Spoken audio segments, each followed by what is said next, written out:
Well, good evening, little masters, and welcome to episode 169 of the Prancing Pony podcast, where listening is both good and perilous. But we're sure you have courage and wisdom, or you wouldn't have downloaded this. Folks, go ahead and pull up a bench in the common room, and we'll be right there. I'm Sean Marchese, the real-life Lord of the Mark, and I'm here with the Man of the West. Who would put things to rights if he had the One Ring? Alan Sisto. Well, that's how it would begin, Sean. That's how it would begin. Fine. We will not speak more of it. But that's only because it's time to move on to This Week in Tolkien History. All right. Now, this episode comes out on May 31st. And for many of you, by the time you listen to it, it's already going to be June. Mm-hmm. And of course, it was in the first week of June 1916 that Tolkien shipped out to France for the Great War. He received a telegram on June 2nd ordering him to report to the embarkation staff officer at Folkestone, that's in southeast England, on June 5th. Mm-hmm. He said goodbye to Edith on the 4th, took a train down to arrive at Folkestone on the 5th, and then crossed the English Channel to Calais on June 6th. Yeah. Hammond and Skull speculate in their chronology that this might have actually been, like when he was crossing the Channel, might have been when he first wrote the poem The Lonely Isle, which was originally inspired by England itself. Maybe. Now, the complete text of that poem appears in John Garth's Tolkien and the Great War, along with a lot more detail, on Tolkien's arrival in France and the struggles that he had, including the loss of all his equipment on the way.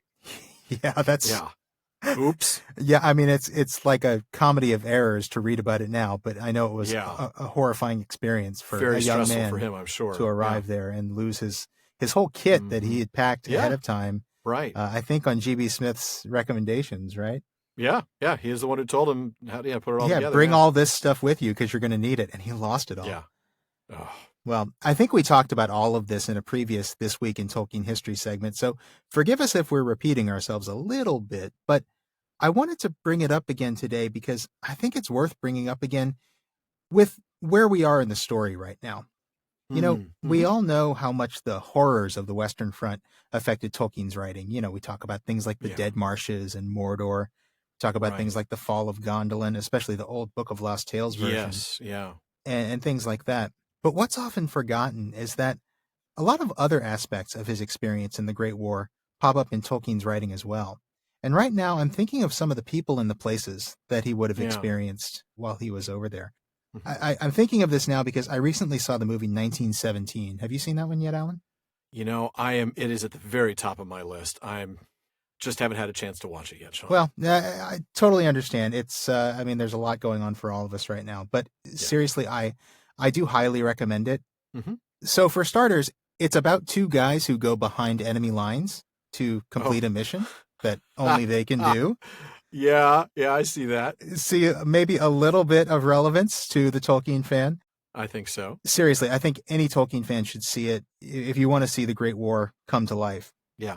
Now, apologies to anybody who hasn't seen it, including you, Alan, but I do want to talk about it just a little bit here. And don't worry, I'm not going to give any spoilers. I want to talk about some things in relation to Lord of the Rings that we're talking about today.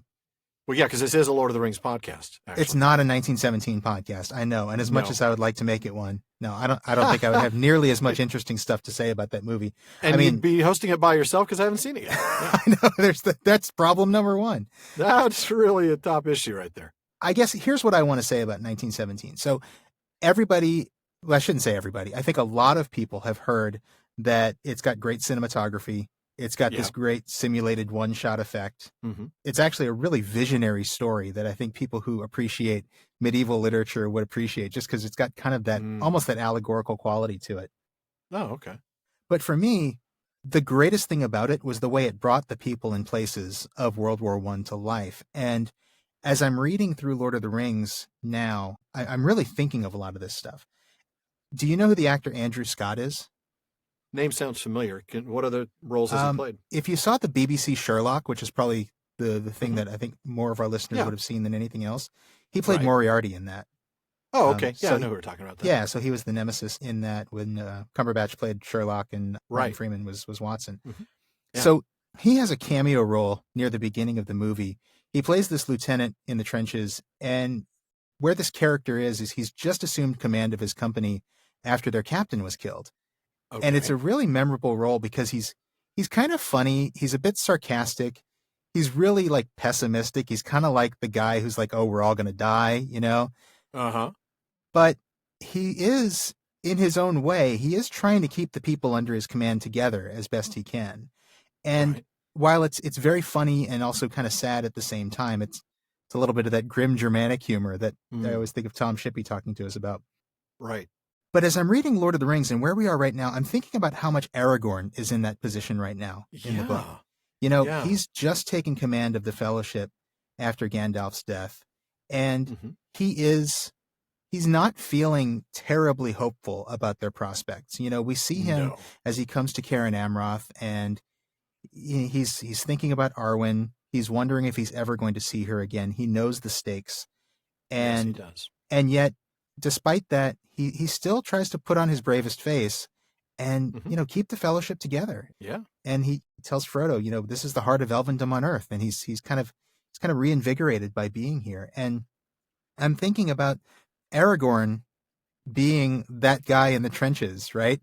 And just by comparison and contrast, because there are some similarities, but there are also some differences. I find it fascinating to think of how maybe a character like that, like Andrew Scott's character in 1917, maybe Tolkien came across an officer like that. He probably did come across an officer at some point who had to take command of a company when a captain had been killed. And just to think about how that might have influenced Aragorn, particularly in this point in the book. I just think that's cool. And I love the fact that although Aragorn doesn't feel hopeful, doesn't feel terribly hopeful, but he doesn't give in to despair. He doesn't give in to that kind of snarky, we're all going to die mentality. And there's more to that character in the movie than that snarkiness, but that is kind of the main thing that stands out to me. Okay. I guess the other thing that's standing out to me is that there's a really awesome sequence in that movie that takes place in a French village. And you've read about World War I. You know that there are all these little villages around France that were not too far from the front. And just the effect the war had on them. You know, the soldiers would go back to these villages to hang out when they could, but these villages would often get bombed out. They'd get shelled. And after seeing 1917 and reading the Lothlorien chapters again, I'm reminded how much Lorien is a little bit like one of those French villages. It's not on the front lines. It's not even directly involved in the war, at least not yet. And so where we are in the book right now, the soldiers are able to take a little break. They're able to get a little bit of R&R in Lorien for a while. But they're not completely able to escape. No. And I'm thinking of, Harrot is the name of the hall in Beowulf, right? I think so, yeah. You know, and it's in that circle of light. And they have a temporary reprieve from the monsters, but they know that the war is going to come for them someday. And I keep thinking about that with Lothlorien, and I keep thinking about that when I think of this little French village that appears in 1917. And I don't know, it's just a really profound thing to me. Again, I think this is something that Tolkien would have experienced when he was in the war. He knows very well that those little villages were not a safe place to be. After all, G.B. Smith was actually killed. Oh, that's he right. Was struck by an artillery shell. Soccer or something like that, miles behind the line. Yeah, he was miles behind the line. He was like hanging out in this little village of Suastra, I think it was called. And he was actually organizing a soccer game. Yeah. And struck by an artillery shell. And then, you know, that's the wound that killed him. Yeah. So again, even when you're taking a break, even when you're getting a little bit of recovery and escape from the front lines in a place like Lothlorien, you're not that far from the action, and the danger's never that far away. And so, I don't know. The Fellowship certainly knows that. They know. Yeah. They know what's next. Yeah. Yeah, absolutely. And I think we see that. Well, certainly when I'm thinking of, I think it was the last episode, wasn't it, when we saw Sam start to talk about how, you know, we've been here a while and it's really nice, but we're going to have to get going soon. We have to get moving. That's right. There's nothing more they can do to help us here. Yeah, exactly. It's like that sort of awareness that, you know, we still have a mission to do. We can't hang out here forever, and we're not totally safe here anyway. No. So I don't know. Just a few things I'm thinking about. Again, we all know that there's no allegory here. We know that Tolkien was not intentionally writing something that echoed his wartime experience, but he's a writer and he writes what he knows, right? Yes, and that's the stuff that he experienced. Well, and that's the thing. You know, we've talked often about how he doesn't write allegory here. The Lord of the Rings is not an allegory, and he's made that very clear. But just after that very famous line about him talking about people confusing applicability with allegory and that beautiful comparison about the freedom of the reader and the domination of the author, he does point out an author cannot, of course, remain wholly unaffected by his experience. There you go. So, yeah. And specifically World War I, he says that one has indeed personally to come under the shadow of war to feel fully its oppression. But as the years go by, it seems now often forgotten that to be caught in youth by 1914 was no less hideous an experience than to be involved in 1939 and the following years. So, yeah, World War I, as we know from reading Tolkien and the Great War, had a very profound influence on Tolkien. Formative experience for him in his youth, really. He was a very young. He wasn't a child. He wasn't a minor, but he was a young man, and a very formative experience for him. And so, yeah, I don't know. Go watch 1917 when you can, and listeners out there, go watch it when you can, and just think about some of this stuff, because I've been thinking about it as I'm reading through this chapter again, and it's really now I get to think about it while I watch 1917. I'll be looking at those moments and those places with an eye for that particular thing. So yeah, and don't look too hard. I mean, well, no. To a certain extent, let the movie sort of wash over you. I don't want you to go in with too critical of an eye. I don't want you to go in trying to read it too much, but think about it. Think about some of the stuff that might apply to Tolkien. I mean, we're Tolkien fans, so anything about World War I, we're going to watch and we're going to apply to our knowledge of Tolkien. That is true. That is certainly true.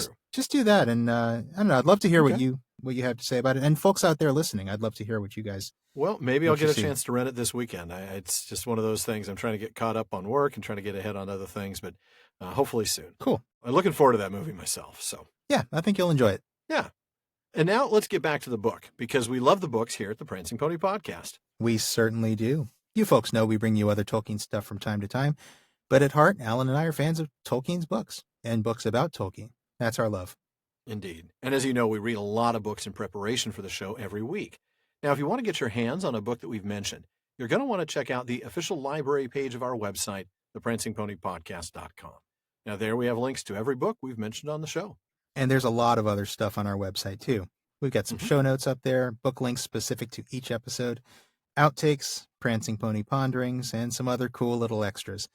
You're also going to find a link to our online storefront at teespring.com/stores/PPP, where you can find shirts, mugs, stickers, and other cool PPP gear. So please be sure to check that out. Please do. And now let's join Frodo and Sam as they take a look in a bird bath that some tall woman just filled up with water. That's kind of the way I look at it. That is a strangely Python-esque way to describe this scene. It really is. Yeah. Hey, look at a bird bath that some tall woman just filled up with water. What's so special about that? And then this eye showed up. What is this eye doing in here? Oh, that is great. Well, I will read this, not as anything from Monty Python. Yeah, please don't. Please don't do it as Terry Jones as an old lady or anything like that. No, I will. Now that the idea is in my head, it's very now tempting. You can't get it out of your head, right? No, I can't. All right, no, I will not do that. All right. Do you now wish to look, Frodo? You do not wish to see elf magic and were content. My goodness. I am sorry. Please continue, my friend. I don't think you are, but that's okay. I'm really not. Really, no, really you're funny. right. I'm not. Please don't apologize when you don't mean it. It takes away from the times when you really should apologize. All right. I'm going to go ahead and read as I normally do. This is a very short one. We're going to start just with this first little bit. Sam climbed up on the foot of the pedestal and leaned over the basin. The water looked hard and dark. Stars were reflected in it. There's only stars, as I thought, he said. Then he gave a low gasp, for the stars went out. As if a dark veil had been withdrawn, the mirror grew gray, and then clear. There was sun shining, and the branches of trees were waving and tossing in the wind. But before Sam could make up his mind what it was that he saw, the light faded, and now he thought he saw Frodo with a pale face lying fast asleep under a great dark cliff. Then he seemed to see himself going along a dim passage and climbing an endless, winding stair. It came to him suddenly that he was looking urgently for something, but what it was, he did not know. And that's where we're going to take our first break so we can talk about each of the visions individually. Yeah. And this is a doozy to start with. So when Sam first looks in the mirror, the first thing he sees is just stars. No surprise there. It's simply reflecting the sky. But then the mirror goes from black to gray to clear. And then he sees shining sun. Yeah. And these branches of trees waving and tossing in the wind. Mm-hmm. That's right. But then he sees a terrifying sight, frankly. Frodo with a pale face, fast asleep under a cliff. So I want to fast forward to a moment near the very end of Season 6, when we're going to reach the choices of Master Samwise. After his fight with Shelob and his fruitless begging for Frodo to wake up, Sam realizes that he was in the picture that was revealed to him in the Mirror of Galadriel in Lorien. Frodo with a pale face, lying fast asleep under a great dark cliff. Or fast asleep, he had thought then. "He's dead," he said. "Not asleep, dead." And moments later, black despair came down on him, and Sam bowed to the ground and drew his gray hood over his head, and night came into his heart, and he knew no more. Oh. So I think we can file that one under things that yet may be. Yeah, things that yet might be. And also passages that if I read, I'll probably cry. Oh, yeah. I'll take that one. When I was going through when I was looking at that and bringing the text into my notes so I could look that up, I was reading that whole section and just kind of thinking about what it was going to be like when we get to that in the podcast. And I'm reading it aloud and I'm just like bawling. I'm like, poor Sam. Well, I might have to make you do that. 2 more years to get used to the idea. To get my emotional core completely deadened. I can just become absolutely numb to the pain. All right. But the vision continues, doesn't it? And he continues to see things that we will see later when we get to that part of the story. We see the dim passage. We see the endless winding stair. And that's Cirith Ungol. We know that that's Cirith Ungol. He's looking for something. We see Sam looking for something, the Tower of Cirith Ungol, and he's looking for Frodo. That's when Frodo's been taken. Right. So, again, things that yet may be. Yeah. And we know they will be, but right now, they may be, which is just a time travel-y free will versus determination thing that I don't want to think about right now. No, I already had a headache just trying to think about it. Right. Let's just say they will be. We know they will be because we've read the book. We know they will be, but at this time that they're being seen, they might be. They might yet be, yeah. Because, of course, Frodo and Sam might have made a different decision and ended up someplace else. That's a very good point, and that's the easiest way to process that. It is. I need it to be easy at this hour. I can't make it any more complicated than that. No. Speaking of not complicated, I'm going to have you pick up right after that and read the next bit. Okay. Like a dream, the vision shifted and went back, and he saw the trees again. But this time they were not so close, and he could see what was going on. They were not waving in the wind. They were falling, crashing to the ground. "Hi!" cried Sam in an outraged voice. "There's that Ted Sandyman a-cutting down trees as he shouldn't. They didn't ought to be felled. It's that avenue beyond the mill that shades the road to Bywater. I wish I could get at Ted, and I'd fell him." But now Sam noticed that the old mill had vanished, and a large red brick building was being put up where it had stood. Lots of folk were busily at work. There was a tall red chimney nearby. Black smoke seemed to cloud the surface of the mirror. "There's some devilry at work in the Shire," he said. "Elrond knew what he was about when he wanted to send Mr. Merry back." Then suddenly Sam gave a cry and sprang away. "I can't stay here," he said wildly. "I must go home. They've dug up Bagshot Row, and there's the poor old gaffer going down the hill with his bits of things on a barrow. I must go home."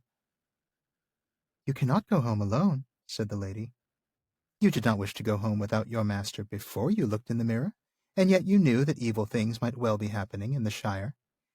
Remember that the mirror shows many things, and not all have yet come to pass. Some never come to be, unless those that behold the visions turn aside from their path to prevent them. The mirror is dangerous as a guide of deeds." Ooh. And we will get to that. My goodness, we will talk about that a great bit. But let's start at the beginning of what you read. So we get another shift in the vision. And now he sees these same trees again, but now he can tell they're not, like you said, waving in the wind. They're falling. Yeah. This is Ted Sandyman cutting down trees on the road back beyond the mill. Yeah. Yeah. And that in itself shows you how hard the mirror can be to read, because the first thing he sees is, oh, look, just more trees waving. But no, they, as you said, they're falling. Right.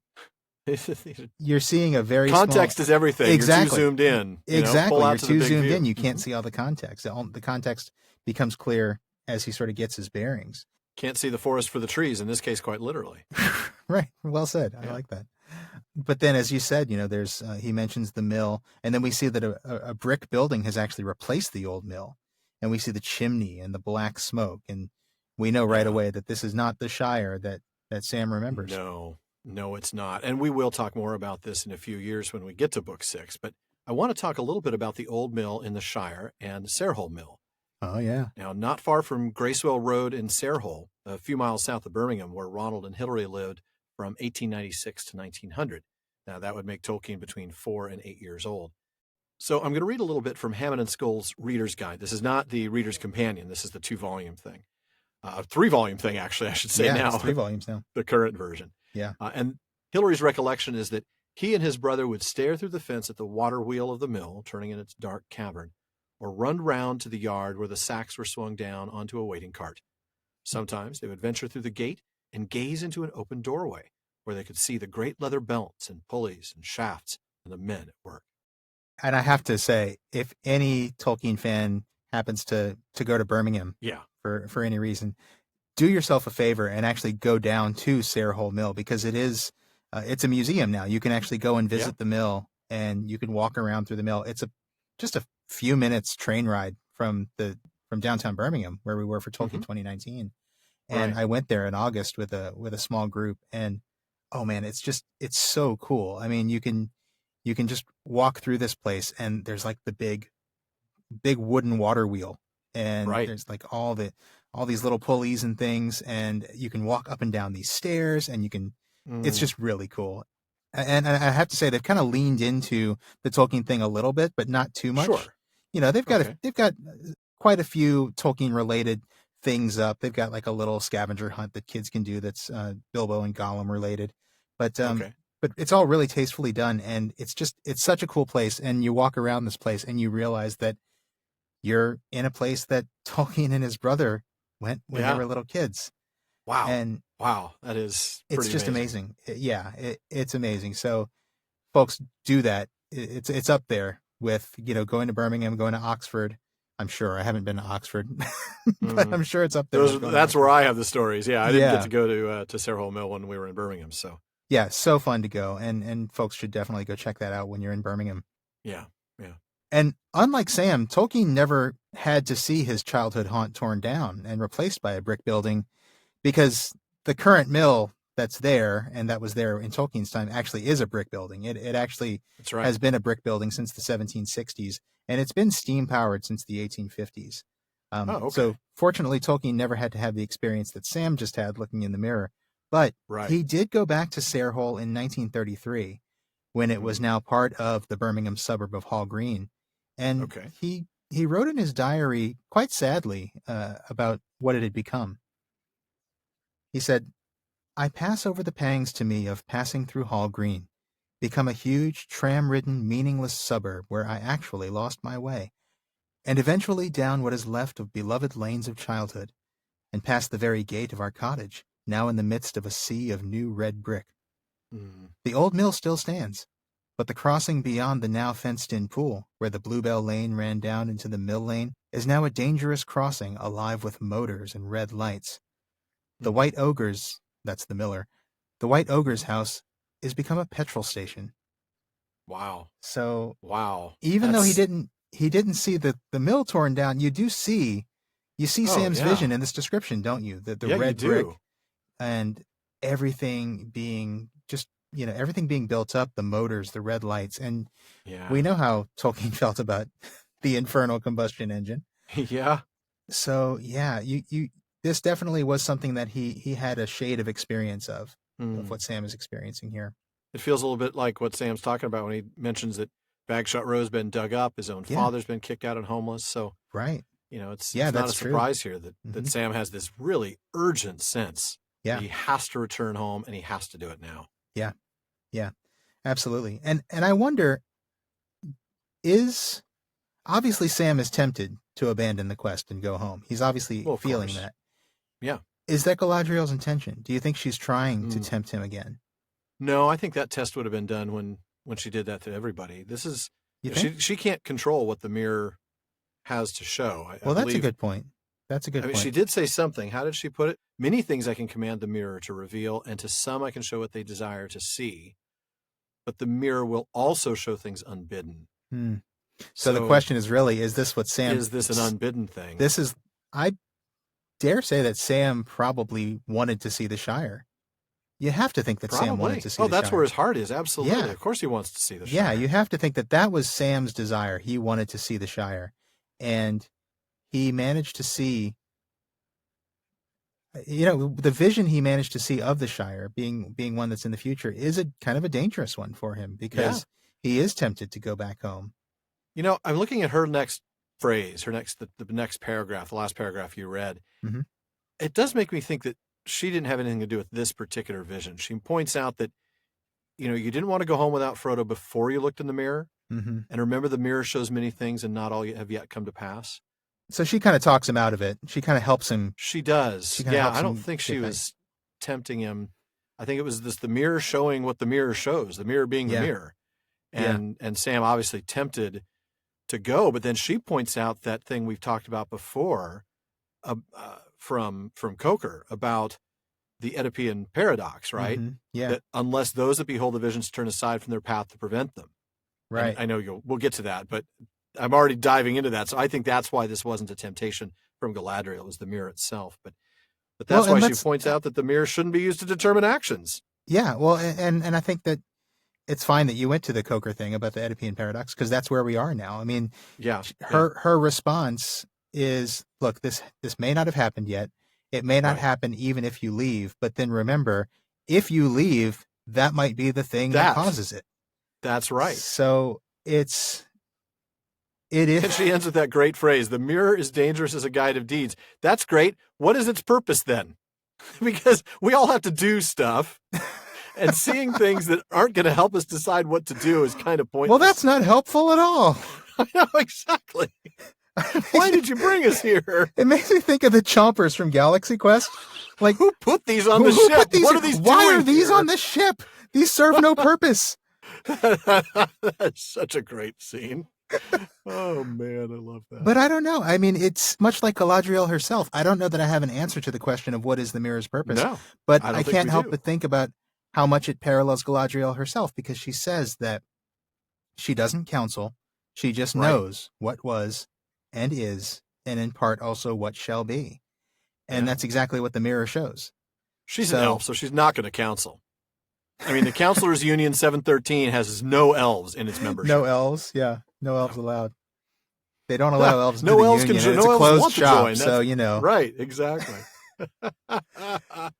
But it is interesting. It does beg the question, what is the purpose? I think it's just, it's knowledge, and knowledge can be dangerous. I mean, we've seen this since, Eärendil.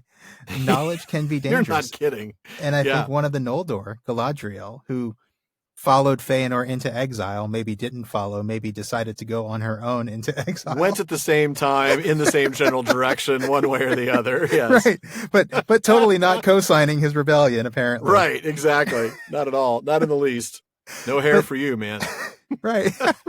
No hair for you, unfriend. But seriously, she would know this better than most people, that a little knowledge can be a dangerous thing. And that's kind of the mirror's function, is to be dangerous. It's not very useful. No, it really is.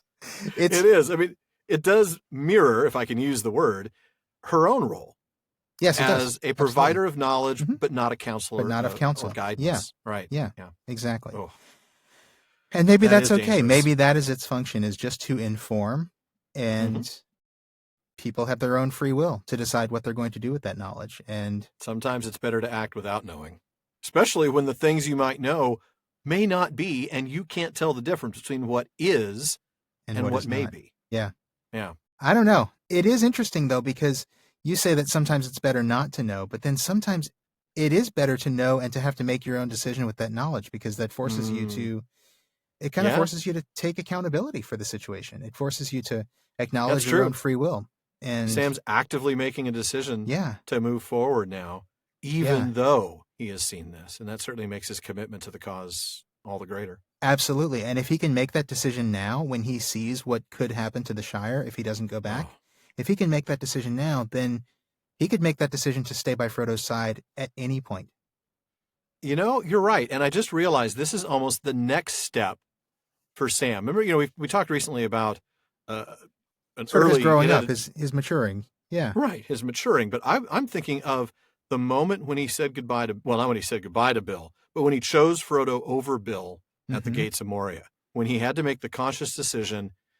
First he was worried about Bill, but then he saw the tentacles that were obviously moist, and he went. They're always. I mean, they're sorry, always not moist, sorry. Obviously. And he immediately went to save Frodo, and Frodo commented on that. Yeah. And Frodo's like, well, of course, or Sam's like, of course I'm going to choose you. I had to choose you. It was a hard, it wasn't easy to leave Bill, but I had to choose you. And here's the same thing. He's going to go home by the long road with Mr. Frodo or not at all. Mm-hmm. Yeah. And you're right. Every time he reaffirms his decision, it's stronger and it's in the face of more difficult odds. Yeah. And it's his own decision. He has to Yes. he has to take ownership of the decision itself. And maybe that's the function of the mirror. Maybe. But poor, easily confused Sam, he does not want any more of this. No. I just wanted a card trick. I just wanted to pull a coin out of my ear. For crying out loud. Why couldn't you just pull a rabbit out of a hat? I just wanted some fireworks. Hey, Rocky, watch me pull a rabbit out of my hat. Nothing up my sleeve. Presto! Must have the wrong hat. There's your Rocky and Bullwinkle reference. All right. But yeah, Sam is just distraught. Oh, yeah. Struggling with tears. Yeah. But he does. And as you said, he thickly. Yeah, you could tell. This is heavy. Hard to get these very words out. Yeah. Yeah. This is like when you're about to cry in a movie and you know you shouldn't be crying, but you totally are, and your kids ask you a question and you know you have to answer it. And you can't even speak. You're like, like it's that it's that speaking thickly. I totally know what that feels like. That happens to you, not to me, Sean. It does happen kidding. more often than I should probably admit. Yeah. I know. I'm a that's softie. All right, man. You are. That's all right. That's why I have you here. I have to have somebody who makes me look human. That's why I'm here, man. That's why I'm here. That's right. But you're right. It does reaffirm his commitment, doesn't it? He does. says, I'll go home by the long road with Mr. Frodo or not at all. And it ups the ante. Every time he reaffirms, it ups the ante. That's the thing. There's absolutely that growth level every time. Yep. But boy, I like that last little bit. If what I've seen turns out true, somebody's going to catch it hot. He is ready to just, oh man, he's cracking those knuckles. Yeah. He's going to have somebody hurting. Yeah, he is. I love that. Now you'd think that Frodo, having just seen this, would be like, thanks, but no thanks. That's a hard pass for me. If he did, then it would be a much shorter chapter, and we probably would have only broken it into 2 episodes or 3 episodes instead of 4. You're totally right. 2 episodes and 3. You're totally right. Because this is that moment where it's like, and now your turn, sir. Would you like to take a look? Right. Yeah. But Frodo being Frodo, he does not make that decision. Instead, when she says, now, do you want to look now? You didn't want to see this sort of magic. You were all content. He's still not so sure, right? He asks her. So I'm going to read that. Yep. She says, do you now wish to look, Frodo? Said the Lady Galadriel. You did not wish to see elf magic and were content. Do you advise me to look? Asked Frodo. No, she said. I do not counsel you one way or the other. I am not a counselor. You may learn something, and whether what you see be fair or evil, that may be profitable, and yet it may not. Seeing is both good and perilous. Yet I think, Frodo, that you have courage and wisdom enough for the venture, or I would not have brought you here. Do as you will. I will look, said Frodo, and he climbed on the pedestal and bent over the dark water. At once the mirror cleared, and he saw a twilit land. Mountains loomed dark in the distance against a pale sky. A long gray road wound back out of sight. Far away, a figure came slowly down the road, faint and small at first, but growing larger and clearer as it approached. Suddenly, Frodo realized that it reminded him of Gandalf. He almost called aloud the wizard's name, and then he saw that the figure was clothed not in gray, but in a white that shone faintly in the dusk. and in its hand there was a white staff. The head was so bowed that he could see no face, and presently the figure turned aside round a bend in the road and went out of the mirror's view. Doubt came into Frodo's mind. Was this a vision of Gandalf on one of his many lonely journeys long ago? Or was it Saruman? All right. Oh, my. Ooh. So, yeah, as you said, she does invite him to look, ask if he wants to look, but she does remind him that, you weren't like Sam. You didn't say you wanted to see elf magic. You were content without it. So, of course, that tells us that she heard the whole conversation, because remember, she was standing there, even though they didn't realize That's it. right. Frodo asks her advice. Well, what do you think I should do? Yeah, should I look? Should I not? But she says, I'm not a counselor. I'm not going to tell you. Still not going to tell you what to do. Yeah, right. Yeah. And I like this. She says that what you see, this is all two sides of the same coin, right? It could be fair or evil. It could be profitable or not. She points out that seeing is both good and perilous, which is sort of what we talked about before, huh? Yeah. It's that knowledge can be dangerous, but sometimes it's good to have that knowledge. Sometimes it's not good to have it. Yeah. That's right. Both yes and no. Both yes and no, which is something you're going to get from the elves a lot. A lot. She does say, though, that he has enough courage and wisdom to do that, which I love find that. encouraging. Yeah, exactly. Absolutely. She has confidence in Frodo. She has confidence in Frodo. She has confidence in him. Oh, man. Oh, my gosh. Well, we haven't gotten a Sound of Music reference in this episode, so we might as well. That's true. We haven't really been going to that well as much, so I'm glad. I'm glad you did. Other than the very beginning gag, but this isn't the first episode of the chapter, so yeah, that's great. So with that bit of encouragement, he chooses to look, and he does. For him, the mirror clears immediately. Yeah. This first vision: dark mountains, pale sky. A long gray road that wound back out of sight. And this figure that he sees coming slowly down the road reminds him of Gandalf, but we don't know. He doesn't know. Is it Gandalf? Is it Saruman? Where is this? When did this happen? Is this a things that were? Is this a things that are? Is this a things that may yet be? And that's a tricky one because it is. We don't really know, do we? Unlike the ones we just saw with Sam, where, that's clearly the Pass of Cirith Ungol, and that's the Tower of Cirith Ungol. I mean, we know those things. I'm not sure where this is. I think seeing that the figure shines faintly in the dusk makes me think it might be Gandalf. But I think then we're talking about something so it's something it's going to be because Gandalf's not the white yet. But boy, when and where? I think it's Gandalf in the future because he is clothed in white, not in gray. Right, but it shines, and that makes me think of Gandalf and not Saruman. Yeah, I think it is Gandalf in the future, and I think the mirror is trying to tell Frodo that Gandalf is going to come back. I think Frodo only thinks about Saruman because he can't comprehend the possibility that Gandalf could be coming back. Well, right. He saw him die. And who of us could? Right? I mean, that's the thing. None of us imagined that he could come back. Right. He's still falling for all Frodo knows. Right. Yeah. Still cursing Pippin as he goes. You fools, especially you. That's the one. Yeah. So, I think just like when Gandalf comes back in The White Rider in the next book, and Aragorn, Legolas, and Gimli don't know for sure whether it's him or Saruman. Right. And I know there's even some ambiguity in the first scene, isn't there? There is. For the reader. But I think just like that, I think this is Gandalf, but Frodo can't believe it.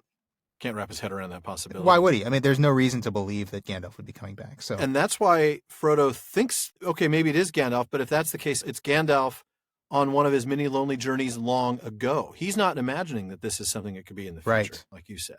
Right. Back when his clothes were white, before they were gray. So Frodo's thinking that Gandalf's robes are gray because they're dirty. They're just filthy. He needs to go to a dry cleaner. White long ago. Yeah. Bleach, no starch. Yeah. Yeah.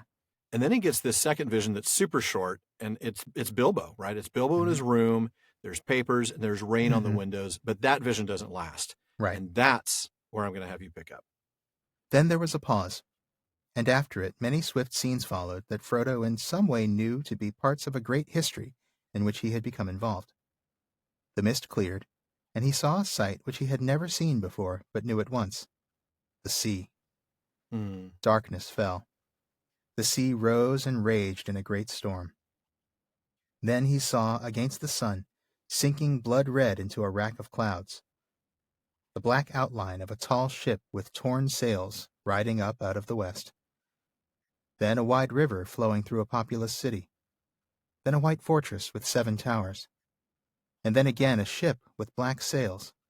But now it was morning again, and the water rippled with light, and a banner bearing the emblem of a white tree shone in the sun.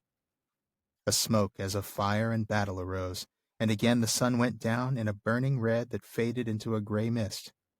And into the mist a small ship passed away, twinkling with lights. It vanished, and Frodo sighed and prepared to draw away. Wow. Well, when I say there's a lot to unpack there, that's literally the case because we have just a ton of visions in this short section. And Every I know sentence. we try to get away from that phrase, but but it's really true here. Every sentence is full of meaning, and if we take a look at it closely, we will see things that we recognize in every sentence. And we're going to start with the dark. I mean, it's all the sea, but we're going to start with the darkness, the storm, a tall ship and torn sails. That makes me think it's a vision of the ships of Eärendil and the faithful that have fled the downfall of Númenor. That's the only explanation I can come up with, the torn sails from the strong winds. I think that's exactly what it is. So file this under things that were. Right, right. Yeah. And here's another thing that was, right? This is the river through a populous city. Definitely a thing that was, because this has to be Osgiliath. The river Anduin runs right through the middle. And of course, it was the capital of Gondor before it fell, when Minas Tirith became the capital. And we know that that's a past vision because the city's populous. We know Osgiliath is abandoned now. Yeah. That's correct. But then we come to what I think is potentially a vision of the present. I have no reason to believe that this is not the present. When he sees a white fortress with 7 towers. Now, this is clearly Minas Tirith. We know that. Yes. Yeah. Could be the past, but could just as easily be the present. And I think it is the present because of what we're about to see. Right. I think we're shifting into the future now. Right. Exactly. We're going to see another ship with black sails. But it's morning again, which I think is symbolic. Yes, it is. And the banner of the white tree. And obviously, for those of us who've read the book, or even seen the movies, we know this one is the future. This is Aragorn coming to the Battle of the Pelennor Fields up the Anduin in the Corsair ships and revealing the King's Standard. Oh, what a moment that is. Oh, what a moment that is. I get chills just thinking about it. Yeah. We're going to spend 10 episodes in the Battle of Pelennor Fields. I'm sure we are. Diving into those little details. So much fun. 2 episodes just on Theoden and Éowyn versus the Witch King. Oh, I'm sure. Well, at least one on just that scene, like 3 pages. Just one on that scene for sure, yeah. Yeah. So past, present, future already, but then... Right. Then we get one more vision of the future. We get the small ship passing into the mist. Why do we think that's the future? I think this small ship that passes away, twinkling with lights and vanishes, I think this is Frodo's ship. This is Frodo's ship that sails into the west. I have no doubt about it. I think you're right. Yeah. Sorry we're not arguing, but I think you're right. Yeah, I know. So many people are like, oh, well, they finally just disagree for once. I know. Can't this be Sam's boat, 50 years later? No. Maybe Sean will say it's Eärendil. Nope, sorry. Well, it is safe to say that if we're ever going to disagree about something, it's going to be he sees Eärendil or I don't. That is true. That is true. I know. We laugh, but it's absolutely true. It is absolutely true. You know who this makes me think of? Eärendil. Eärendil. That Eärendil guy. Makes me think of him. Breathing makes me think of Eärendil, so that's not really saying anything. Well, I don't think this next passage is going to make you think about Eärendil unless you're really trying to draw some connections here. But I'll wait. He'll come up later. I promise. He will. Oh, very soon, I'm sure. Yeah. So I'm going to go ahead and read about Frodo's next vision. But suddenly the mirror went altogether dark as if a hole had opened in the world of sight, and Frodo looked into emptiness. In the black abyss there appeared a single eye that slowly grew until it filled nearly all the mirror. So terrible was it that Frodo stood rooted, unable to cry out or to withdraw his gaze. The eye was rimmed with fire, but was itself glazed, yellow as a cat's, watchful and intent, and the black slit of its pupil opened on a pit, a window into nothing. Then the eye began to rove, searching this way and that, and Frodo knew with certainty and horror that among the many things that it sought, he himself was one. But he also knew that it could not see him. Not yet. Not unless he willed it. The ring that hung upon its chain about his neck grew heavy, heavier than a great stone, and his head was dragged downwards. The mirror seemed to be growing hot, and curdles of steam were rising from the water. He was slipping forward. "Do not touch the water," said the Lady Galadriel softly. The vision faded, and Frodo found that he was looking at the cool stars twinkling in the silver basin. He stepped back, shaking all over, and looked at the lady. Oh. Yeah, now we see the enemy, don't we? Yes. Yes, we do. And Frodo was about to step away. And at the end of my passage, he had prepared to draw away from the mirror. And that's right. He was about to get away. He almost was spared this vision. I'm not sure if it's a good thing or a bad thing that he sees it. I think it's probably a good thing just because he gets a chance to face his enemy. Awareness and face his enemy in a circumstance where he actually has some control. Yes. The whole idea that Sauron cannot see him unless Frodo wills it. Yeah. Right. So he's about to leave, but he comes back and the mirror goes dark, like altogether dark. Like pitch dark, right. Like none more black. It's a it bit goes like to 11. Yeah. It's like Spinal Tap dark. And the single eye fills the mirror. Oh, just creepy as can be. And now Frodo's stuck. He can't move. He can't cry out. He can't even look away. He can't move his eye. That's amazing. Yeah. Powerful. And then, of course, we get the description of the eye, and it's searching about. It's looking for Frodo. Mm-hmm. And I want to do a really quick sidebar here on the Eye of Sauron. You knew it was coming at some point. Probably won't be the last time. But Hammond and Skull point out an article from Beyond Bree from 1992 by Donald O'Brien. And he took a look at the use of the eye as an image of Sauron, and he pointed out some really interesting facts. First of all, he pointed out that the earliest precursor to Sauron, the demonic cat Tevildo, and now you know why I didn't have to bring up Eärendil, because I had Tevildo to keep me happy. The demonic cat Tevildo had eyes that were long and very narrow and slanted, and gleamed both red and green. And of course, that's in Book of Lost Tales, Volume 2. Next, O'Brien points out that the light of Tevildo's eyes was red when Luthien mentioned Huon to him. And finally, in the Lay of Leithian, Thu, who was the first non-cat version of Sauron, watches from his island fortress with sleepless eyes of flame, and then later, his flaming eyes he on them bent. Yeah. And then there's Sauron's return to Middle-earth after the downfall of Numenor. We get this.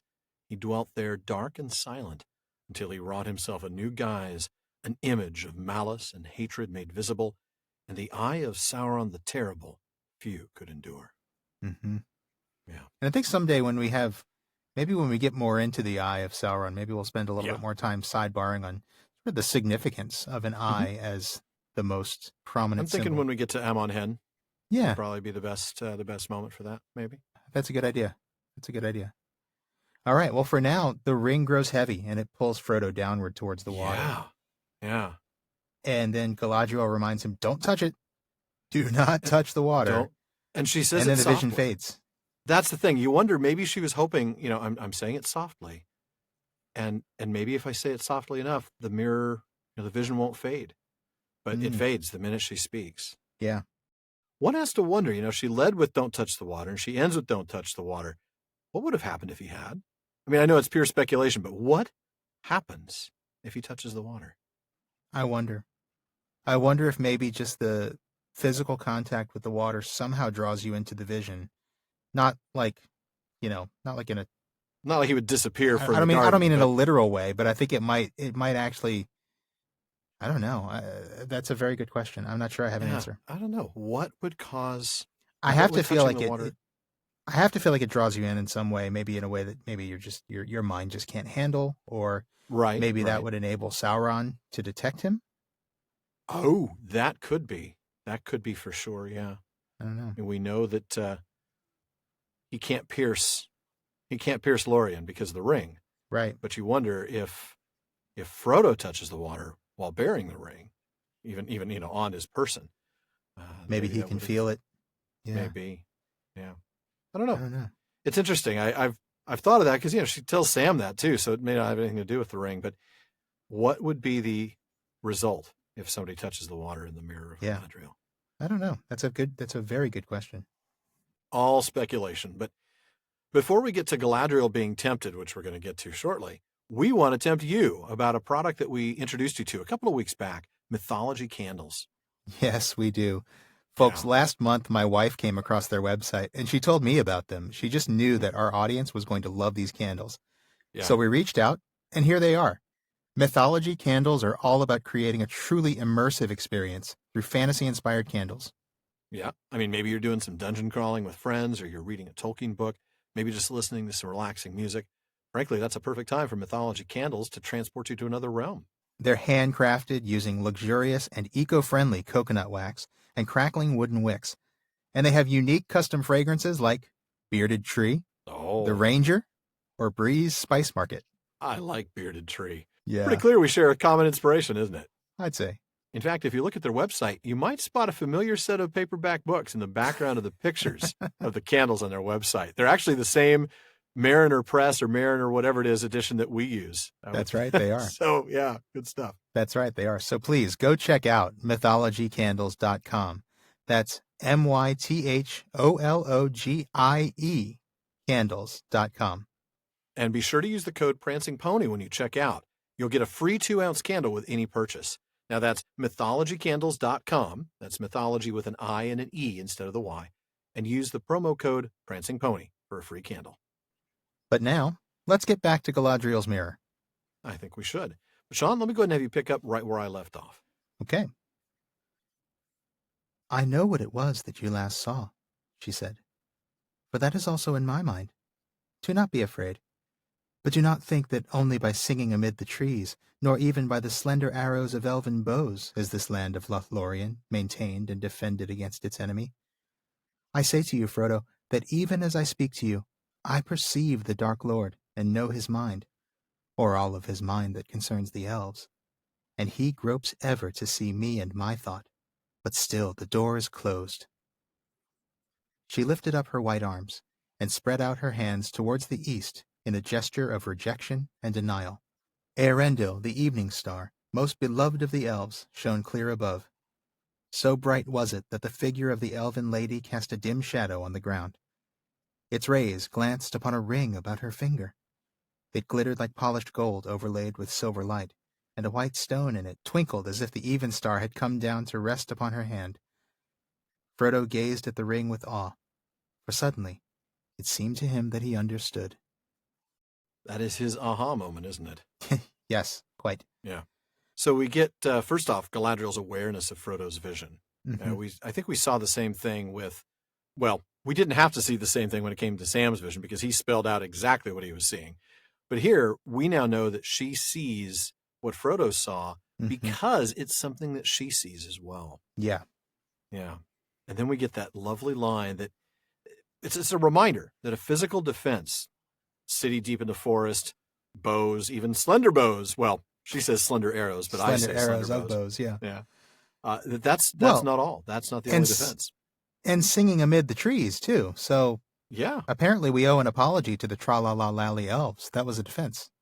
Oh, okay. I was thinking it was just a reference to the fact that they're deep in the woods, that they're singing amid the trees instead of singing on the plains. Maybe so. Yeah. No, that seems more likely, but I do think it's funny that she implies that singing amid the trees is a defense. Maybe it is. I don't know. Maybe it is. It gives like +1 to hope. It's one of those little tiny things. It gives like an extra 0.5% boost.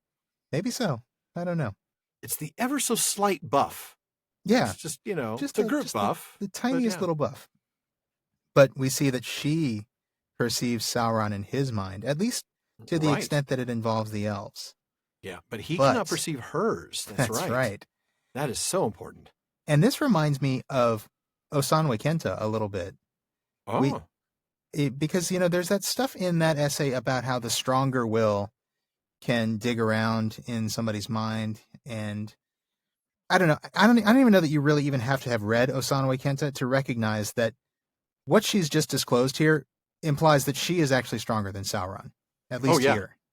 At least, yeah, in this location, right. And that's big. That is big. So Osanwe Kenta or not, I mean, she clearly has strength against Sauron, and that's really important. And I love the drama of her gesture of rejection and denial. I don't really have anything to say about it, but it's just a cool image. I love the visual of that. I can see her now. She's lifting up the arm. Yeah. She spreads out her hands. Just get back. Talk to the hand. Talk to the hand. I was worried you were going to go there. I knew you would. You knew I would. You've known me for a long time now, Sean. It's true. It's true. But it's so dramatic, and I like it.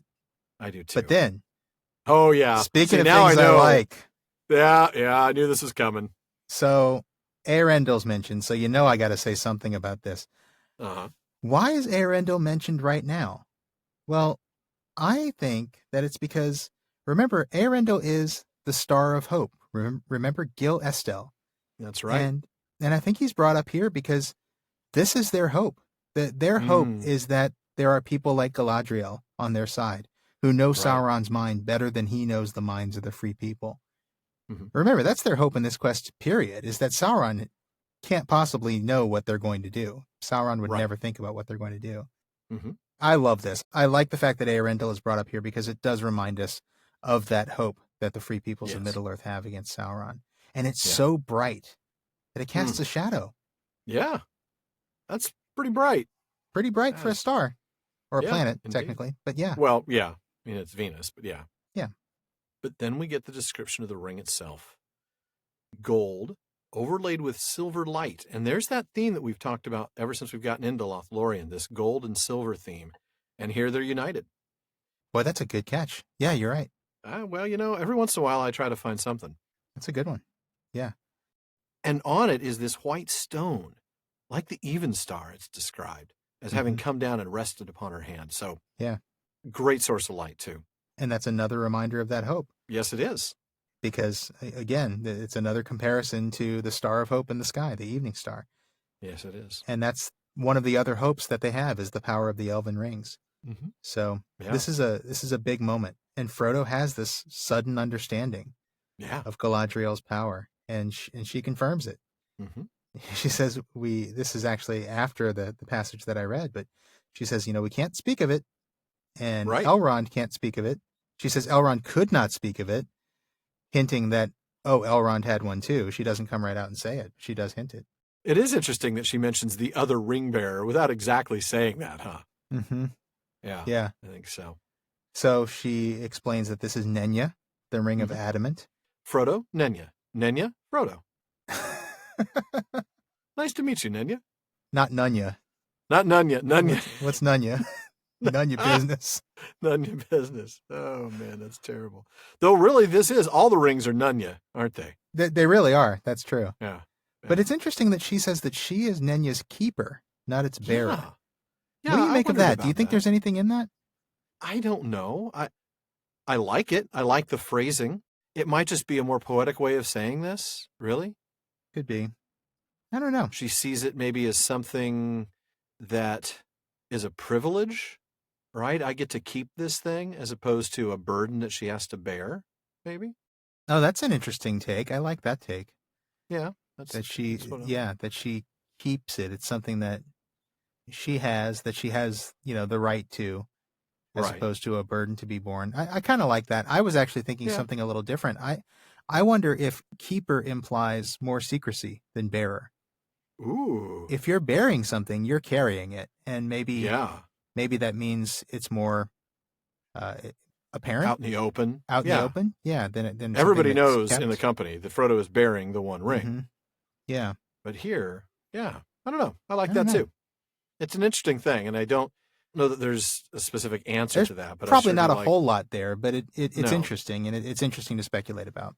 Yeah, especially because we know Tolkien didn't choose words by accident. Right. And the fact that she chose to call herself the keeper of Nenya as opposed to the bearer is... especially when she's already spoken of Frodo being the ring bearer. He's used that phrase in that same paragraph. So it's not like I wonder if that leans more towards the thing that I was talking about, the idea of it being a thing to something keep, to be born, a gift as opposed to a burden to be born, because the one ring is a burden to be born. Definitely. whereas Nenya is not. I don't know. Maybe it's a little of both. I don't know. Maybe it is still, yeah, because of course we know that eventually the elves will have that long defeat. They will fade and all of that, and they're either going to lose to Sauron and be destroyed, or the One Ring will be destroyed and everything they have will fade away. So either way, there's a burden there, but I don't know if that's directly to the ring. Yeah. Still, it's interesting to look into that, yeah. We do have, though, a little bit of word nerdery on Nenya. Now, it is from Quenya, which rhymes with Nenya. It's from Quenya Nen, which means water. Yes, that's right. And ya, which is just a suffix of association. So this is the Ring of Water. Elrond's is the Ring of Air. And Gandalf's is, as we often sing, the Ring of Fire. Ring of Fire. The Ring of Fire. Now, Hammond and Skull also point out the lovely wordplay in the name of the stone. I love this. Big hat tip to them for this. Adamant, which is, of course, a diamond-like stone that doesn't really exist, is also a word that means stubbornly resolute, which they describe in their wonderfully understated way. Not an inapt description of Galadriel's resistance to the Dark Lord. That's a really good point. I love that. Yeah. I do too. That was good stuff. We also did a little bit of word nerdery on Adamant in episode 141. That's where it was. In the Song of Eärendil. So if folks want to go back and hear some of that again, go back and check out that episode. Yeah, definitely. But then she says that Sauron suspects that she has this ring, but he does not know. And maybe he can't know without having the One Ring himself. Maybe not. That would be where I'd be leaning. I mean, he's gotten more and more powerful, so I suppose over time he could become powerful enough without the one. But we won't find out, will we? Don't spoil it, man. Come on. Oh, I guess you're right. I did. But then, like I just mentioned a little bit ago, kind of unintentionally, she talks about, in the part we don't read here, about Lothlorien fading. Either we fail. Yeah, let me just read the line. Your coming is to us as the footstep of doom. But you have to read that in her voice. That's such a wonderful line. And it is. And with that super tight close-up on Cate Blanchett's face when she says it. There is Cate Blanchett does really deliver that line so powerfully that it's hard to escape that. Yes, she does. Yeah. But anyway, I love that line. It just needs the footstep of it just needs to be brought up again. I don't disagree. Believe me, I would have us read every I know word you would have us read the whole chapter if you could. Yeah. If such a thing would not lead to us being sued and taken off the air. Yeah. So here in the last episode of the Prancing Pony podcast, we're going to finally read the whole darn thing. All right. Anyway, so now the elves are in a no-win situation, as she describes. Either you're going to fail in your quest and the enemy will overrun us, or you'll succeed. And like I said earlier, everything we've created is going to fade and time will catch up to us, essentially. The tides of time will sweep it away. Yeah. Yeah. There's no victory. No. There's just two kinds of defeat. I guess there can be victory, but there's really just different ways of being defeated. You're right. Yeah. So either we're defeated by the enemy or we're defeated by time, one or the other. Yeah. So let's just be Germanic about this and let's go do something, Right. Let's fight and let's try and succeed in what way we can, Yeah. As Iron Maiden might say, die with your boots on, Die with your boots on. Well, we're going to get a little bit of what she wants to do here as I pick up. Okay. Frodo bent his head. And what do you wish? He said at last. That what should be, shall be, she answered. The love of the elves for their land and their works is deeper than the deeps of the sea, and their regret is undying and cannot ever wholly be assuaged. Yet they will cast all away rather than submit to Sauron, for they know him now. For the fate of Lothlorien you are not answerable, but only for the doing of your own task. Yet I could wish, were it of any avail, that the One Ring had never been wrought, or had remained forever lost. You are wise and fearless and fair, Lady Galadriel, said Frodo. I will give you the One Ring if you ask for it. It is too great a matter for me. Galadriel laughed with a sudden, clear laugh. Wise the Lady Galadriel may be, she said, yet here she has met her match in courtesy. Gently are you revenged for my testing of your heart at our first meeting. You begin to see with a keen eye. I do not deny that my heart has greatly desired to ask what you offer. For many long years I had pondered what I might do should the great ring come into my hands, and behold, it was brought within my grasp. The evil that was devised long ago works on in many ways, whether Sauron himself stands or falls.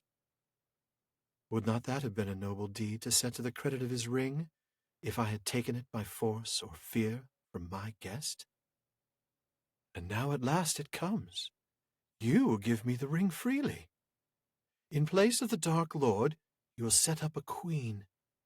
And I shall not be dark, but beautiful and terrible as the morning and the night, fair as the sea and the sun and the snow upon the mountain, dreadful as the storm and the lightning, stronger than the foundations of the earth.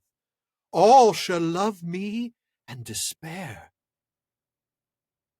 She lifted up her hand, and from the ring that she wore there issued a great light that illumined her alone and left all else dark. She stood before Frodo, seeming now tall beyond measurement and beautiful beyond enduring, terrible and worshipful. Then she let her hand fall, and the light faded, and suddenly she laughed again. And lo, she was shrunken, a slender elf woman, clad in simple white, whose gentle voice was soft and sad. I passed the test, she said. I will diminish and go into the west and remain Galadriel. Man. Oh, I love that. Very nice reading. I have to say. Oh, well, thank you, sir. Trying to do it in anything other than Cate Blanchett is really my only goal. It is. Not that I don't like her performance. It's always my front of mind to not duplicate or clone the movie. You know? You can't out Kate on that scene. No, of course not. It's such an iconic scene. And yet it is a little bit different in the book, and I really liked the way that you kind of distanced yourself from that. So well, thank you. Well done. Thank you, sir. So yeah, let's go back to the beginning of that. Mm-hmm. Frodo asks simply, what does she wish? What do you wish, he said. Yeah. And I love her answer. Basically, destiny, fate. What should be, shall be. It's very Iluvatar-like, really. I mean, not so much Iluvatar-like. It's as though, look, I'm just going to accept whatever the will of Iluvatar is. Yeah, I get that. Yeah. Whatever should be, shall be. I'm willing to accept. Yeah, I like the way you put that. I'm not even going to say anything because I like the way you put it. But yeah, I think you're. It's never stopped right me when I like the way you put something. Put my foot in my mouth and saying something else. I think you said it better than I'm going to say it, so I'll let you say it. But she does expound on that a little bit. Yes, she does. Says about the elves, we love our land and we love our works. Yeah, deeply so. Yeah. And she adds that, our regret is undying and will never be fully eased, but we cannot submit to Sauron. No. We know him now. The elves know him now. Yeah. They were fooled once. Yeah. The Noldor He's singing Won't Get yes. Fooled Again right now. Yes, she is. Can we jam some Who references in here? Yeah, got to get a few in. I'm not going to sing it. Meet the new boss, same as the old boss. Meet the new boss, same as the old boss. Yeah. I kind of hope he's not. That's Saruman's theme song. Yeah, that is true. I like what she says next, though. She frees him from responsibility for this. She's talking about all these things. The elves love our land. We love what we've done, and we're never going to feel good about what's happened in the past. Oh, by the way, that's none of this is your responsibility, Frodo. Our fate may rest on your actions, but you're not answerable for it.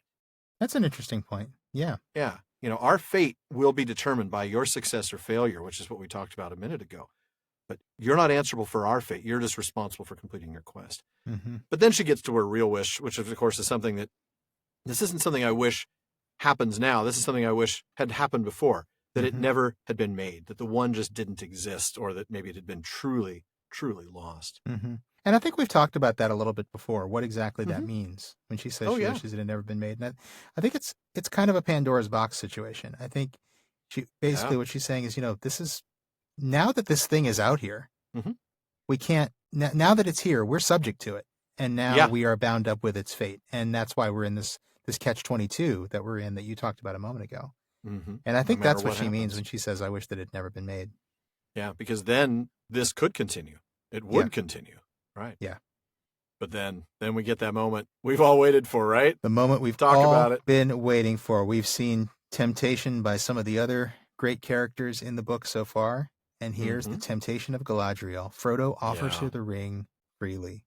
Here it is. It's too great for me. Here, take it. Yeah.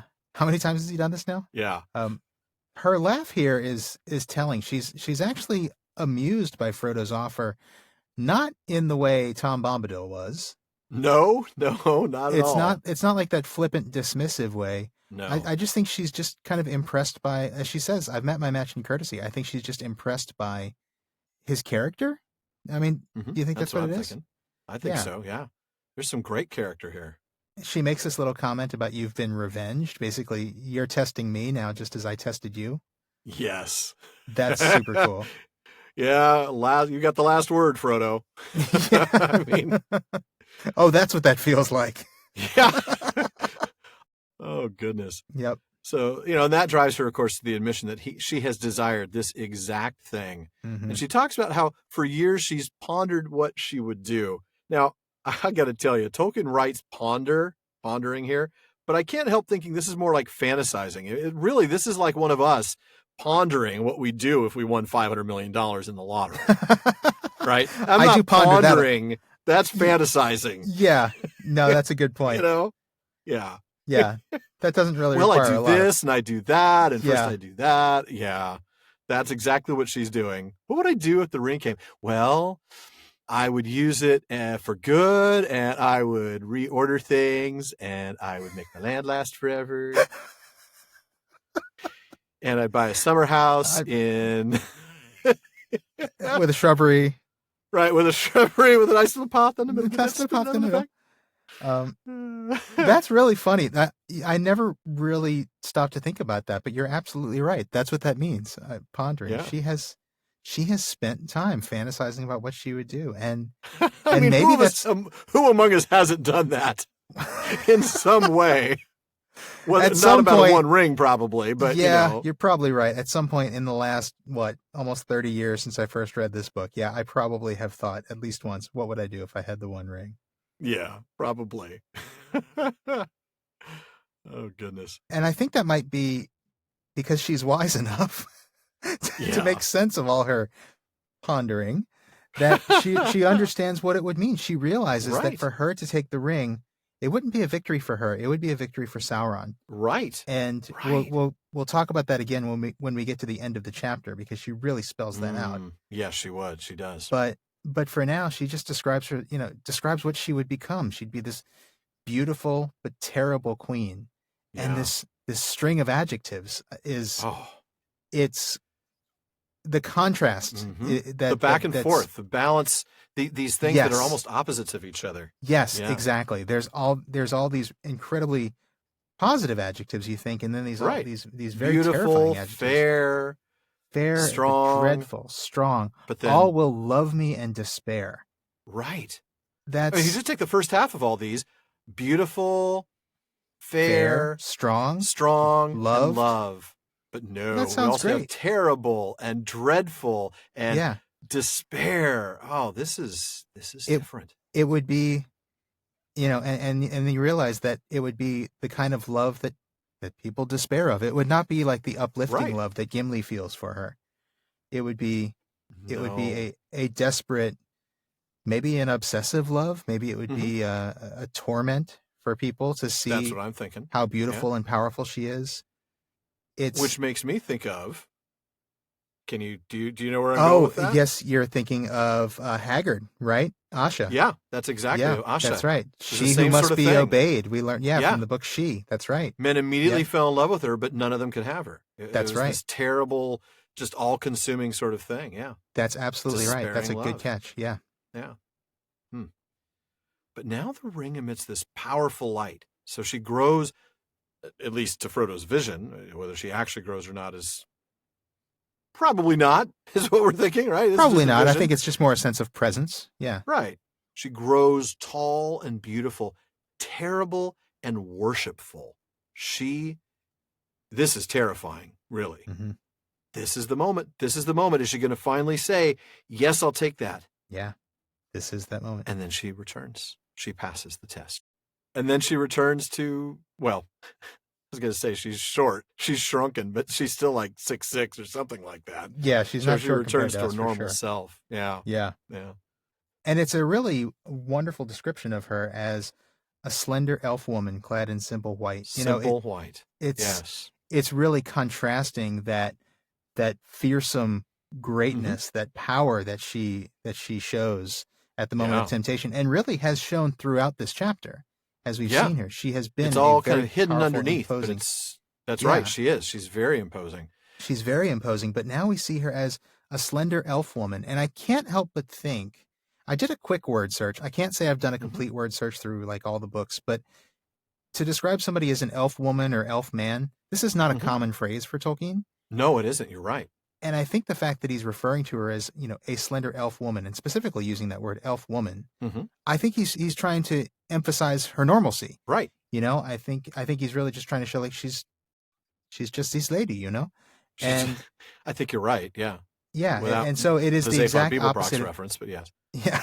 She's nothing like Zaphod Beeblebrox, let me be clear. No, thank goodness. She still only has the one head and the two one arms. head, only the one head. Right. But I do think that it's really emphasizing just how normal she is, and it's the exact opposite of this imposing figure that we've seen so far. Right. I just absolutely love that. And even her voice has changed. Her voice is now soft and sad. Mm-hmm. And there, of course, that sadness is understandable. She knows, once again, either we're going to be defeated or we're going to slowly fade away. Yeah. Yeah. And she knows she's going to diminish, and that's exactly what she says next. I passed the test. Mm-hmm. And I love this because now she not only acknowledges that she's going to diminish, but remain herself. Now she understands the ban is lifted. She is going to go into the West. That's right. And that is absolutely a moment. Right. Yeah. That is an absolutely wonderful moment. Mm-hmm. Now, we don't know for sure whether she's wearing socks. The text is sadly silent on that. Yes, it is. But we do want to remind you about Bombas socks. That is right. And we tried hard on that one, folks, please. Now, Bombas makes the most comfortable socks in the history of feet. I'm serious about that. They have literally rethought every detail of the socks that we wear to make them just eminently more comfortable. It really is true. Alan and I have both been wearing Bombas socks now for several months, actually, since they first started supporting the show. Mm-hmm. And I just love how amazingly comfortable they are. Yeah. The attention to detail, the style, the quality, and did I mention the comfort? Because they really are comfortable. Yeah, they are, seriously. I mean, they're my only running socks now for that exact reason. But the thing is that Bombas socks do a lot more than just keep our feet cozy and warm. Because for every pair of socks you buy, Bombas donates a pair to somebody in need. That's 34 million pairs and counting through a network of more than 3,000 partners. And folks, that impact is now more powerful than ever. Yeah. For those experiencing homelessness, these socks give them the comfort and dignity of putting on clean clothes. Yeah. It's a small comfort, but one that's really important right now. So give a pair when you buy a pair and get 20% off your first purchase at bombas.com/PPP. That's BOMBAS.com/PPP for 20% off your first purchase. Bombas.com/PPP. Now, let's get back to the story. Sean, can you pick up right where I left off? Okay. They stood for a long while in silence. At length the lady spoke again. "Let us return," she said. "In the morning you must depart, for now we have chosen, and the tides of fate are flowing." "I would ask one thing before we go," said Frodo, "a thing which I often meant to ask Gandalf in Rivendell. I am permitted to wear the One Ring. Why cannot I see all the others and know the thoughts of those that wear them?" "You have not tried," she said. "Only thrice have you set the ring upon your finger since you knew what you possessed. Do not try. It would destroy you. Did not Gandalf tell you that the rings give power according to the measure of each possessor? Before you could use that power, you would need to become far stronger and to train your will to the domination of others. Yet even so, as ring-bearer and as one that has borne it on finger and seen that which is hidden, your sight has grown keener. You have perceived my thought more clearly than many that are accounted wise. You saw the eye of him that holds the 7 and the 9. And did you not see and recognize the ring upon my finger?" "Did you see my ring?" she asked, turning again to Sam. "No, lady," he answered. To tell you the truth, I wondered what you were talking about. I saw a star through your fingers. But if you'll pardon my speaking out, I think my master was right. I wish you'd take his ring. You'd put things to rights. You'd stop them digging up the gaffer and turning him adrift. You'd make some folk pay for their dirty work. I would, she said. That is how it would begin. But it would not stop with that, alas. We will not speak more of it. Let us go. Well, she first starts by saying, you don't have to go home, but you can't stay here, right? I mean, you got to leave. By the way, I'm kicking you out tomorrow. That's right. Your bill is due. Yeah. We'll be dropping off the folio. Checkout is at 11 a.m. That's right. You can check out anytime you like, and you actually have to leave. Actually have to leave. Very nicely done. It's been way too long since we had a Hotel California. Oh, you're not kidding. You're not kidding. I think Celeborn has a Mercedes-Benz. She has all her pretty boys that she calls friends. That's right. So Frodo asks, why can't I see the other bears when I wear the one? It's a real logical question, but I love her answer. Well, you haven't tried. You haven't tried, but don't. But don't even think about it. Yeah. Yeah. She mentions him having put it on 3 times, which is true. Mm-hmm. Now, to be clear, only 2 of those were voluntary, right? We saw those at Tom Bombadil's house and on Weathertop. Right. The other time that he put it on, he didn't really put it on. It just fell onto his finger. That was at the Prancing Pony. Right. Now, that's 3 times since he knew what it was. Now, how many times before that did he put it on in the Shire? I don't think we have an answer, but we did speculate that on previously. We speculated that he might have, that he might have put it on to escape the Sackville Bagginses or something. Right. I mean, we certainly know Bilbo did. Yeah, absolutely. But again, don't try. Don't. Because in order to succeed at that, you would have to be way stronger than you are. And also, this is not a good thing. You would have to be trained to dominate others. And yeah, we're going to take a class on that. I'm taking a learning annex class on domination. Feodor is training me to dominate others. The professor's great. His name's Kuru something. I don't know. Kuru Finlay? He says he learned from the best. Trained to dominate others. Oh, goodness. Yeah, there's a class on lynda.com. Right. Totally. And I've just closed the door on them ever sponsoring the show, haven't I? But goodness. Yeah, you'd have to train. You'd have to be certified in dominating others. Yes, certified. But she says, but you have actually advanced farther than you may think. You perceive more now. Right. You perceive my thoughts better than many who are accounted wise, probably including her husband. Probably. You saw the eye, and you saw my ring. And, that's right. Some of this may be Frodo's heightened senses. We've talked about that a few times, but some of it is simply his wisdom as a ring bearer.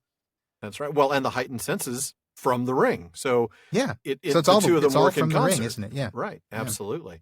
Yeah. And so really he's passed his freshman level classes, and he can probably move on to the advanced training that he does need in order to dominate others. Yeah. He's totally up to Domination 201. That's right. I mean, he's still working on his undergrad, but Yeah. one of these days. I like this, though, by the way. Oh, Sam, we haven't forgotten about you. Did you see the ring? What ring? What ring? Not a clue. I don't have a clue. But I'll tell you what, I do wish you'd take Frodo up on his offer. I mean, I know, as an aside, it means I could go home. He doesn't say that, but that's really the point, isn't it? Could be thinking that. Yeah, you're right. I think he is. But I like what he says. You could put things to rights. Right, because Galadriel has nothing better to do than go and intervene go deal with provincial in the Gaffer's matters in the eviction Shire. proceedings. Let me go deal with one guy in the Shire way over to the northwest of here. He's got nothing to do with the rest of the world. For me? My lady, can I ask a favor? If you're heading west anyway, can you just stop? Can you stop on the way? Stop on your way to the Grey Havens. Just put in a word for my dad. Yeah, exactly. Try and get him a new place to stay. Sorry, we're not making fun of Sam. It's just a funny. No, thought. we're not. It's fun stuff. Yeah. Yeah. But it does it portrays a sort of a fundamental I guess, lack of understanding Yeah. that I don't think we can expect. I'm not being cruel to Sam here. I don't think we can expect him to understand. I don't think Frodo understood when Gandalf explained virtually the same thing in Shadow of the Past. Right. I think you're exactly right. Galadriel says basically what Gandalf says, like, yeah, I would put things to right. It always starts that way. Right. Which is a very foreboding thing to say. Oh, it is. Because it doesn't end that way, does it? No, it doesn't. Never stops with that. And here I want to turn to letter number 246, which was a draft of a letter to Eileen Elgar in 1963. In that, Tolkien says, "In the Mirror of Galadriel, it appears that Galadriel conceived of herself as capable of wielding the ring and supplanting the Dark Lord. It was part of the essential deceit of the ring to fill minds with imaginations of supreme power. But this the Great had well considered and had rejected, as is seen in Elrond's words at the council. Galadriel's rejection of the temptation was founded upon previous thought and resolve." So that does suggest, as we were saying a moment ago, that she passes the test because she has been thinking about it. Going back to Tolkien's words, "In any case, Elrond or Galadriel would have proceeded in the policy now adopted by Sauron. They would have built up an empire with great and absolutely subservient generals and armies and engines of war, until they could challenge Sauron and destroy him by force. Confrontation of Sauron alone, unaided, self to self, was not contemplated." Probably a wise idea, but I mean, really. He goes on to illustrate a concept with Gandalf, but he could have just as easily said Galadriel as he finishes the letter. One can imagine the scene in which Gandalf, say, was placed in such a position. It would be a delicate balance. On one side, the true allegiance of the ring to Sauron. On the other, superior strength, because Sauron was not actually in possession, and perhaps also because he was weakened by long corruption and expenditure of will in dominating inferiors. If Gandalf proved the victor, the result would have been for Sauron the same as the destruction of the ring. For him, it would have been destroyed, taken from him forever. But the ring and all its works would have endured. It would have been the master in the end. Gandalf as Ring Lord would have been far worse than Sauron. He would have remained righteous, but self-righteous. He would have continued to rule and order things for good, and the benefit of his subjects according to his wisdom, which was and would have remained great. Now, Carpenter adds that the draft ends here, but notes a comment in the margins from Tolkien, and this is what that comment said. "Thus, while Sauron multiplied," illegible word, and then evil, "he left good clearly distinguishable from it. Gandalf would have made good detestable and seem evil." That is heavy. Yeah. That is heavy. And it shows just the extent of the fall when somebody great like this would get a hold of the One Ring. Yeah. And it's terrifying. And I know we've talked about this before, I think back in Shadow of the Past, but this is that moment for Galadriel. And she says very wisely and in a very understated way, like we were just saying, that's how it starts. That's how it starts. Yeah. But it doesn't, it always keeps going, and it's only going to get worse. Yeah. And you see the danger of that retribution that Sam wants, don't you? I mean, Sam wants somebody to pay for what's going to happen to the Shire. That's right. Sam wants Ted to pay for this, no doubt. Yeah. And Galadriel is cautioning, if I were to do this, it would start there, but it wouldn't end there.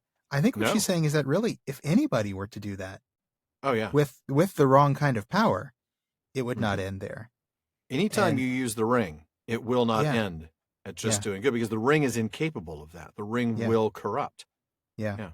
Over time, which is why, for now, Frodo's not bearing it, not using it, and that's the only reason why it hasn't consumed him yet.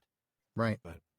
And again, we go back to the importance of, I would say, the importance of pity in Bilbo's possession of the ring, and the fact that he was able to escape the worst of its effects because he didn't begin his ownership of the ring with retribution, with that kind of vengeance on Gollum. Yes, he did. And pretty powerful stuff.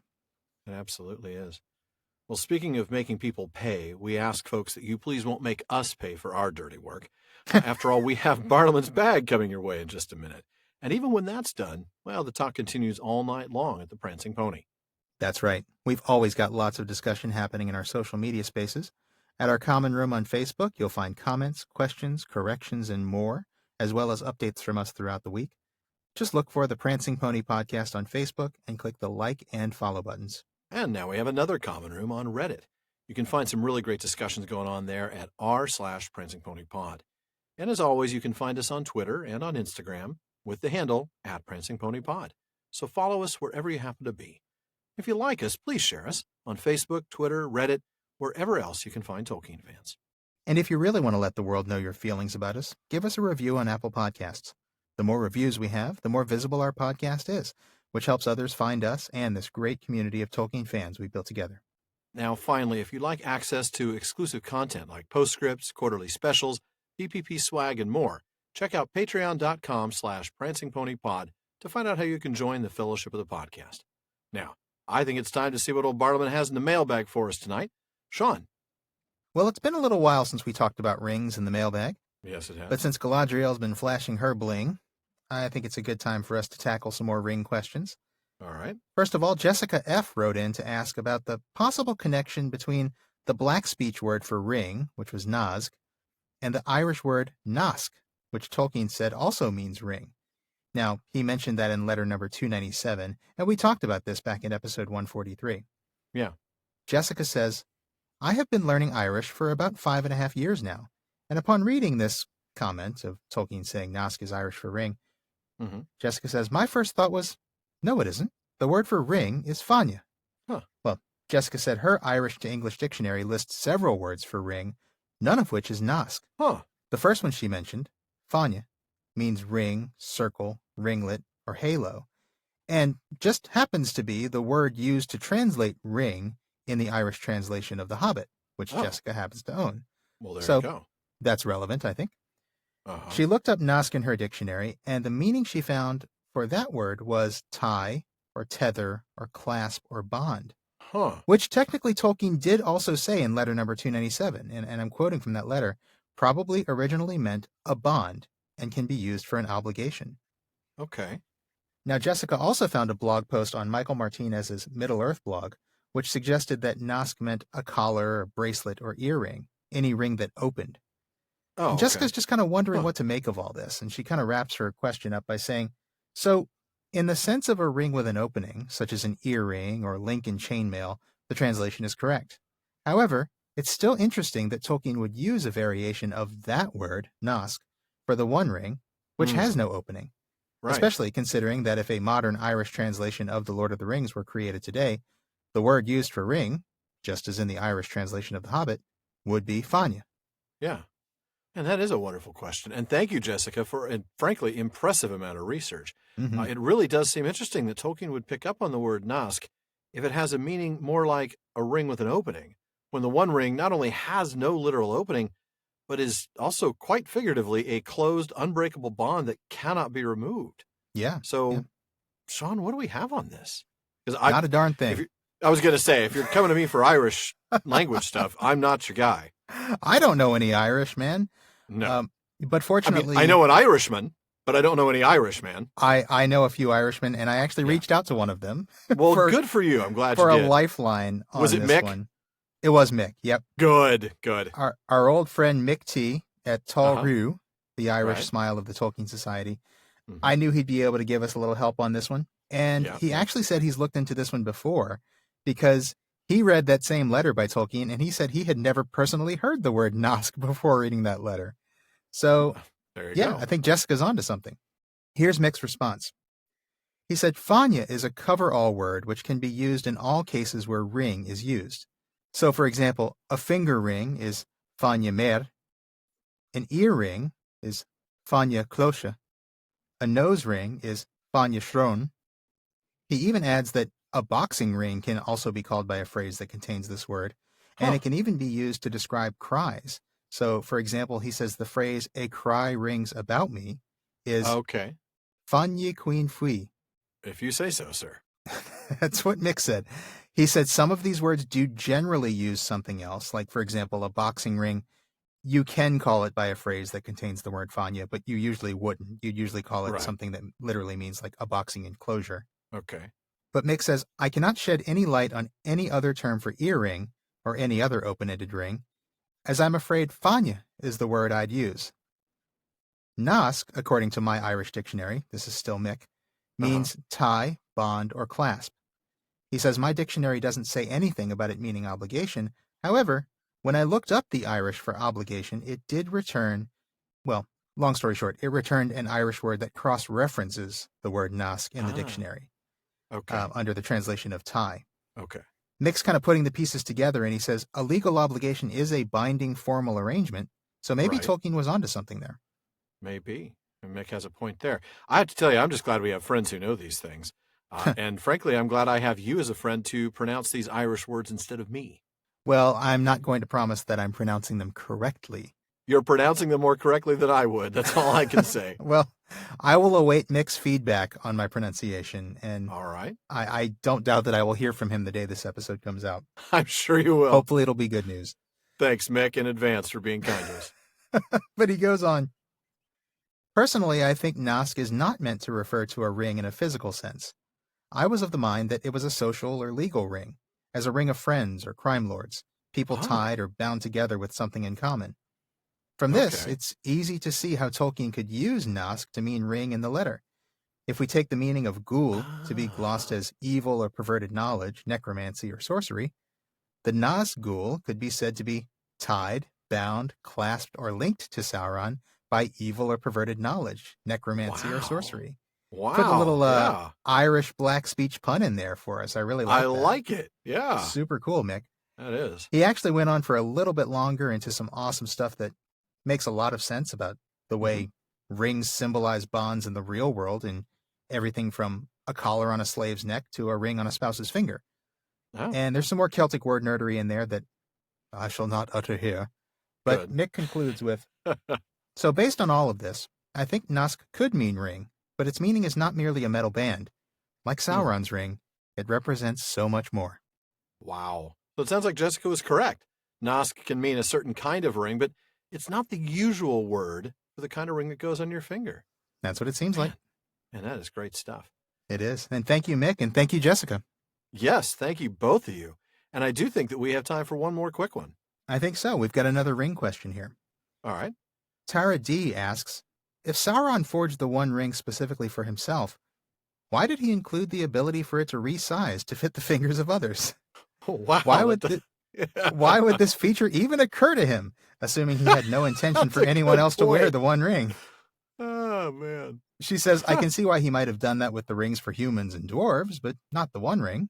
Wow, that's interesting. And I don't know, because since he didn't directly make the rings for humans and dwarves, whether that would have been something he would have done. That's a really good point. Yeah, I wonder. But boy, that is interesting. You're right. That does seem like how did that come to be? How did that come up? Why did you put that power into the ring? That seems like an odd thing to put into that ring. Yeah, like the chompers. Exactly. Who put those on this ship?